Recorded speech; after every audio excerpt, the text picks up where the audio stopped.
are studying the part of sedimentation under the water treatment process. So in this session, we'll be going to study regarding sedimentation. In that, we'll be studying settling zones, design concept, design parameters, and design steps. Okay. So as we know, the sedimentation is nothing but suspension of a solid particles. Now, what are the various zones in the sedimentation tank or the settling basins?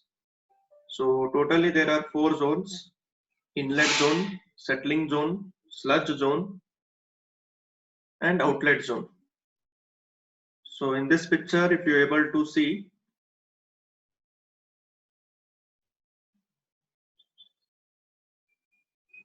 this is the sedimentation tank of a rectangular shape, and this is of the circular shape. So in the rectangle shape, this is the inlet zone, settling zone, sludge zone, outlet zone. Whereas in the circular tank, these are the, so as the water is taken from the bottom, so this is your inlet zone, and these are the settling zones where the particles will settle because of the suspension or the sedimentation, and this is the sludge collector zone, and these are the outlet zones. Now one by one we'll discuss what are these. So inlet zone is what? It provides a smooth transition of water and distribute the flow uniformly across the inlet, typically using baffles. Now in this, as the water enters through this inlet, so these are the baffle walls. They are used to reduce the velocity of the flow. And small holes will be provided in between where the water will flow. Okay, so because of this baffle wall, the velocity will be reduced. So what is the principle or what is the application of the inlet zone is, it gently spreads the flow across the inlet and prevents short circuiting. So this water will be spreaded throughout the entire area, okay, by preventing the short circuiting. Short circuit is nothing but the turbulence. Okay, suddenly if you allow the water to flow, it will be flowing in the turbulence. So in order to avoid that, this baffles will be constructed. So this part is the inlet zone where the water will be allowed to flow. Settling zone, the largest portion of the sedimentation basin, which provides the calm area for suspended particles to settle. So this is the largest portion of the sedimentation tank where all the suspended particles will be allowed to settle down. Okay. So once the particles are settled here, it will be collected at the bottom. So this bottom part is called as the sludge zone. It provides the storage area for the sludge. Sludge is nothing but the solid particles. Okay. Collection of a solid particle. So it provides the storage area for the sludge before it is removed by the scraper or vacuum devices. So there are some devices to remove the sludge. Flow velocities near the sludge zone should be minimized. So here the velocity of flow will be 0. Okay, so there is no, the fluid will be in rest condition. And the last one is the outlet zone. It provides the smooth transition from the settling zone to the outlet. So it's allow the water to flow from settling zone to the outlet zone. Also controls the depth of water in the basin. So how much depth of the water is controlled by the outlet zone. If you see this here,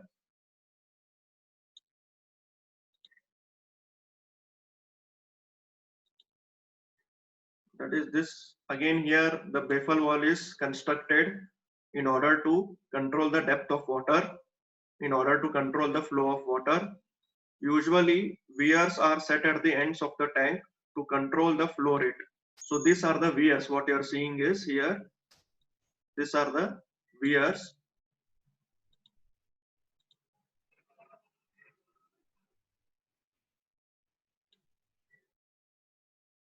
So these are the weirs what you are seeing. So the water will flow in this shape or in this form, which prevents the solids from leaving the tank before they settle out.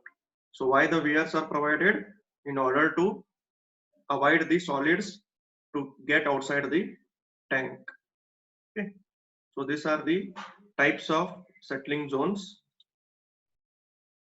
that is inlet zone, settling zone, sludge zone, and outlet zone. Now, what is the design concept in the sedimentation? On what principle the sedimentation works? So it works on the principle of that to reduce the flow velocity of a water, which allows the major amount of suspended particles to settle down. So once you allow the water to flow here, how much minimum possibility velocity you reduce, that much amount of suspended solids can be dissolved. Okay, so it depends upon the velocity of flow. The minimum is the velocity of the flow, the maximum will be the particle suspension. Now the velocity with which the particle is settling is known as the settling velocity. So the velocity with which the particle is settling is known as settling velocity. Now the amount of suspended particles collected at the bottom of tank is based on the different factors like shape and size of tank, size of particle, temperature of water, flow velocity, detention period. So if the particle, what you're seeing here is, if it wants to come and suspend here, it depends upon the shape and size of tank, whether the tank is rectangular in shape or circular in shape. Okay. If it is rectangular in shape, there are possibilities of suspension, and if it is in circular shape, there are also again possibilities of suspension differs, and it also depends on the size of particle. If the particle is of smaller size, the rate of suspension will be slower. If the particle size is bigger, the rate of suspension will be more. Again, with the temperature of water, if the temperature of water is more, the settlement will be more. If the temperature is less, the settlement will be less. Detention period. So for how much time you will be allowing the particle to settle down in this tank. So these are the various factors which affects the settling velocity or suspended particles. So the working principle depends upon what? It depends upon how much the minimum you reduce the flow velocity, that much amount of maximum amount you can allow the suspended particles to dissolve or to suspend.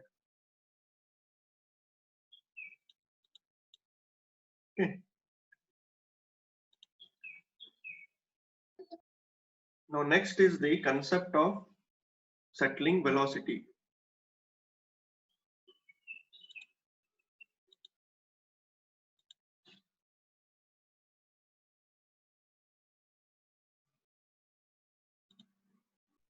So concept of settling velocity. Now first we will discuss about the free settling of particles.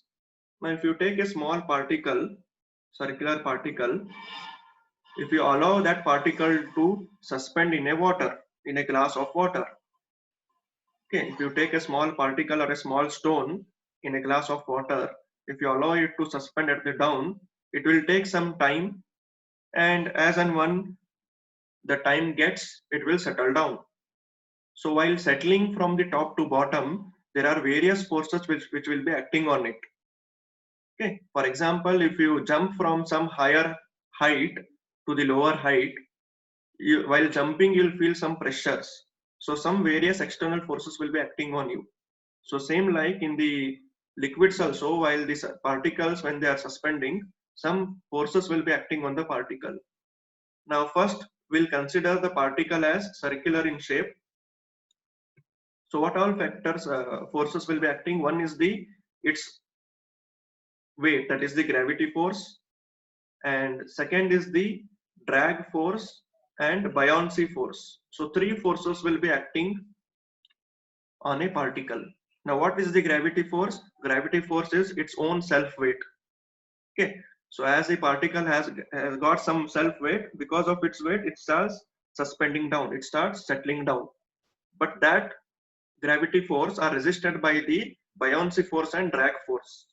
Drag force which will be acting on the surface of the material. Now for example, if you jump in a water while swimming, if you go inside, will you able to swim easily? If you are on the surface of the water, you will be swimming easily. But if you go inside the water, will feel some pressure. Okay, the pressure of water. So that pressure we call it as the buoyancy pressure. So here in the particle also, the buoyancy force will be applied by the water. That water will try the particle to take upper side, because in this case the particle is going down, the buoyancy force will be acting up. Okay, and the another force is the drag force. Drag force will try to drag it upwards. So three kinds of forces which will be acting on the particle. Now gravity force is nothing but, definition is weight into gravity or mass into gravity. So gravity force is mass into gravity, m into g. Now here the mass is calculated by the formula density into volume.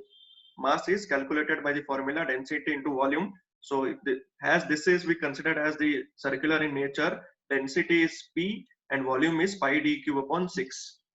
So this total is the mass into gravity. You will get the gravity force. Buoyancy force, same it is, mass into gravity, but the mass here is the mass of water. Here this mass is the mass of the particle, that is the gravity. Whereas the buoyancy force, the mass is the mass of water into gravity. So again the mass is calculated by density into volume into gravity. Now drag force has a formula of half into rho into v square into cd into a. So this is directly obtained formula.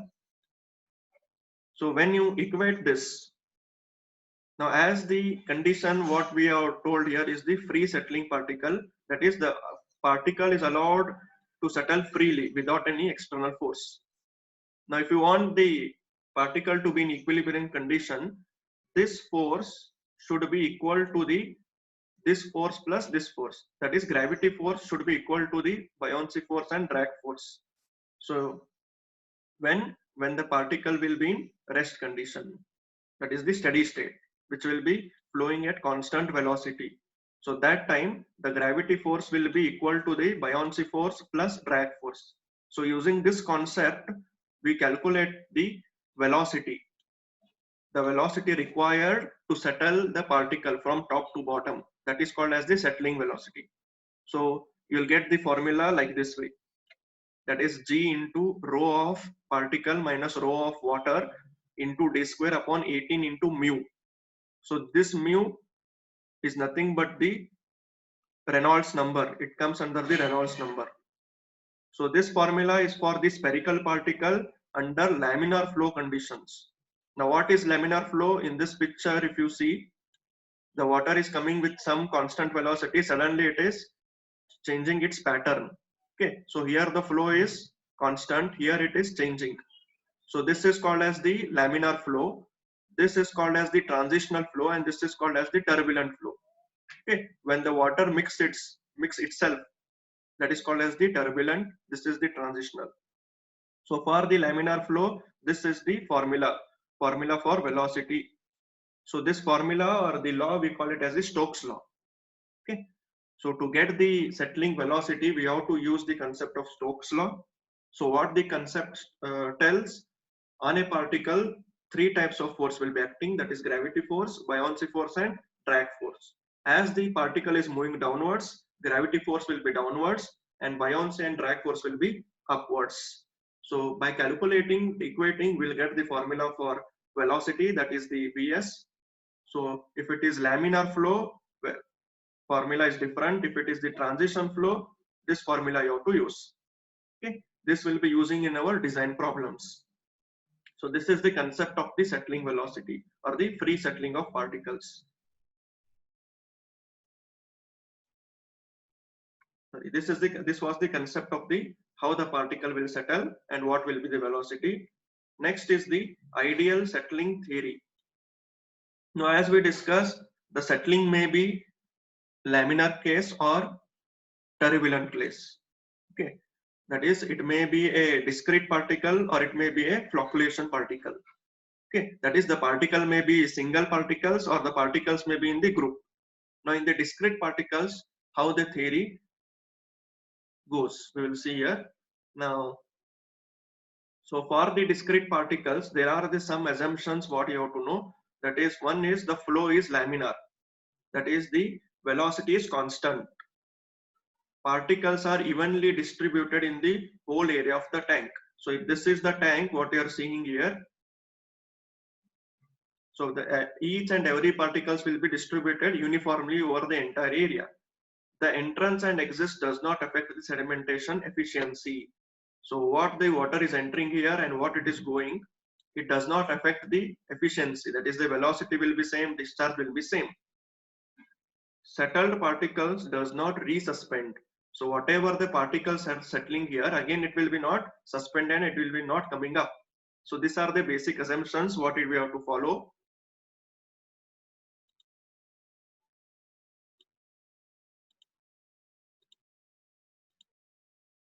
Now what the theory tells is that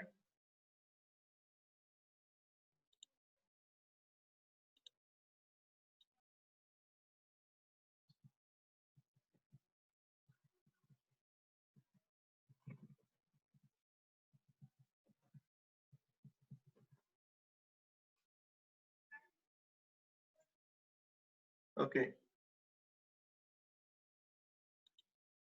now we will consider a particle, a small particle. I'll show you.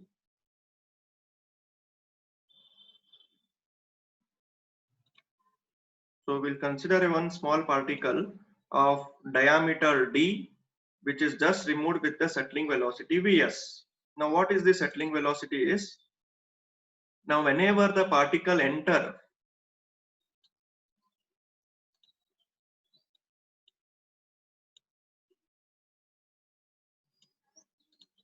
so whenever the particle enters here,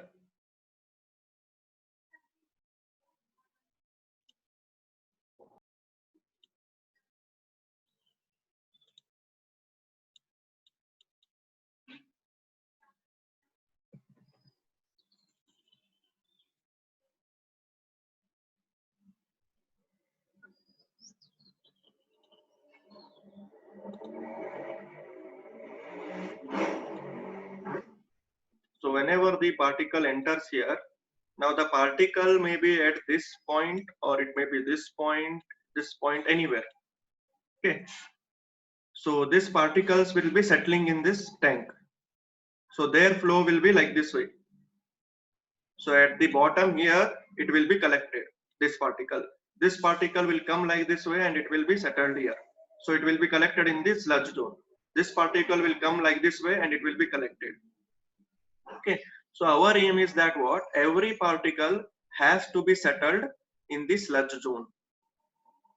How many particles are there in the liquid? All particles should be suspended or should be collected at this sludge zone before they are taken into the outlet. Okay, so there not a single particle should remain when it comes to the outlet zone. So what should be the velocity of the flow? So it depends upon the height of the tank. Height of the tank means it is the height from the freeboard to the sludge zone, not the overall height of the tank. It is height from the free zone, that is the freeboard, to the sludge zone.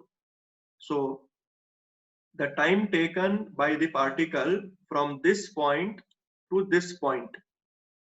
So whatever the height, you will get a velocity as h upon t. H is what? Height of the tank. T is what? Time taken from the particle from top position to the bottom position. Okay. So here all the particles will be settling the bottom position. Only problem with the top position. Okay, only with the top position. Our aim is that each and every particle has to settle down. So what should be the velocity? It given by h upon t. H is the height. Now t, how it will be calculated? By the time depends upon the discharge and the velocity. How much water has been discharged and what is the velocity. So it is given by V upon Q. So again the volume depends upon the length and breadth and height of tank. So if you calculate this, we will get as the Q upon A. That is discharge upon area. So your settling velocity depends upon at what quantity the flow is discharged and what is the area of the tank. Okay. Now only concept is that here is each and every particle should settle in the sludge zone before they enter into the outlet zone. So it depends upon the time of the particle taken from one point to the other point and the height of the tank. Okay, so that was the concept of the idle settling theory.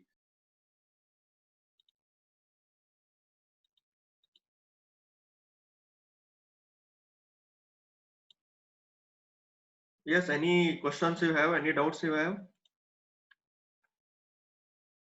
Okay, now what are the various parameters here in the sedimentation tank? So to design the sedimentation tank, following elements are required in the consideration. One is the overflow velocity, detention period, flow through velocity, dimension of tank, sludge zone depth, and efficiency. Now what is overflow velocity? The volume of water applied per unit time per unit horizontal surface area is called overflow velocity. Overflow velocity is nothing but at what velocity the tank is designed. Okay, that is called as the overflow velocity. It is also called as the surface lowering rate or the surface overflow rate. Overflow velocity must be less than the settling velocity. Okay, for example, if your particle can settle at the velocity of 1 meter per second, okay, the overflow velocity should be lesser than that. That is the what you have to design. Okay, if you are building a sedimentation tank, you have to design a velocity of flow. So that design velocity, we call it as overflow velocity. It should be less than the settling velocity. Otherwise, what will happen? The particles or sediments will escape without settling. So without settling, the particles will escape. So here in this picture, if you see, so this is the overflow velocity, and this is that is horizontal flow is the overflow velocity, and vertical is the settling velocity. So it is given by the formula discharge upon surface area. Again, surface area, if it is rectangular, it is B into L. So generally, overflow velocity is 12 to 18 meter cube per day per meter square. That is, in one day, you can keep a velocity of 12 to 18. Okay. Now, what is flow through velocity? The velocity of water with which it travels from inlet to outlet. So if the particle is coming from the inlet here, this is the inlet part and this is the outlet part. Every particle will start settling in this direction, like this way they will settle. Okay, so whatever the velocity or the time they require from this point to this point, we call it as the flow through velocity. Okay, that is this one. You can see in this picture. The allowable flow through velocity in the tank is 0.005 meter per second. Again, this is also calculated by Q upon B into H. So very important is we are using here H. In previous case, we were using L. Okay, because overflow velocity is related to the length, and whereas the flow through velocity depends upon the height of the tank. Now, what is the detention period? The time taken by the water to travel from inlet to outlet is termed as the detention period or detention time. So if you are allowing the water at this point, after what time you are taking the water outside, that time is called as the detention. So for how much period of time the liquid is in sedimentation tank is called as the detention period. So it is usually 4 to 8 hours. Okay. So it is calculated by volume upon discharge. Now next is the dimensions of the sedimentation tank. So dimensions are nothing but length, breadth, width, area. So first we should know what is the area of the tank. So it depends upon the volume of water, what you are inletting, and what is the velocity you are keeping. So area is calculated by volume of water upon overflow velocity. Then the breadth is kept around 10 to 12 meters. That is the of sedimentation tank. The length should be at least 4 times the breadth of sedimentation tank. So if the breadth you are keeping 10 meters, length should be 40 meters. Usually up to 60 meters, 100 meters, we will keep the length because to increase the detention time or period. Depth is usually 3 to 4.5 meters if it is a rectangular tank. If it is a circular tank, diameter is to be chosen.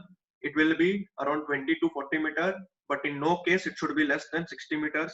And at the bottom you have to maintain some slope to collect the sludge. So for rectangular it is 1% at the inlet, and for circular it is 8% at the inlet. Sludge zone depth, that is the whatever the sludge is collected at the bottom should have some depth, okay, so that the particles should not again suspend. So it is generally 0.8 to 1.2 meters. Efficiency is nothing but performance of the sedimentation tank. So how you call the efficiency is good? Your efficiency is good when you perform well. That we call it as your efficiency is good. So here also, when the maximum, it is maximum when maximum amount of suspended particles in the raw waters are separated. So if you collect the maximum sludge, then the efficiency is good. If you collect the minimum sludge, efficiency is less. So it depends upon the what? Settling velocity and overflow velocity. So this is a formula used to calculate Vs upon V naught into 100. Vs is the settling velocity, Vo is the overflow velocity. Now what are the various steps to design a sedimentation tank? First is you have to compute critical settling velocity. Then you have to compute the area. You have to calculate the area by equating critical velocity to overflow rate. That is Vs is equals to V0. You will get the area. Then you have to fix the dimensions, length, width, and diameter. Then appropriate depth of the tank or retention time you have to fix. Then whether all the fixed quantities are correct or no, you have to check the adequacy. Then proper inlet, outlet, and sludge arrangements you have to design. So in detail, we will be discussing in the next class.